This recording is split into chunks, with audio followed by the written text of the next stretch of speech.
প্রয়োজনীয় সংস্কার শেষে সুষ্ঠু নির্বাচন করে সম্মানের সাথে বিদায় নেয়ার জন্য অন্তর্বর্তী সরকারের প্রতি আহ্বান জানিয়েছে বাংলাদেশ জামায়াতে ইসলামের আমির ডাক্তার শফিকুর রহমান।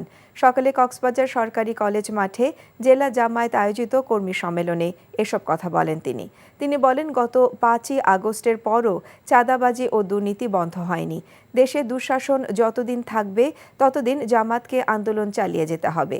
শহীদদের আত্মার সাথে বেইমানি করা যাবে না উল্লেখ করে ডাক্তার শফিকুর বলেন, 24-এর গণহত্যার বিচার হতে হবে।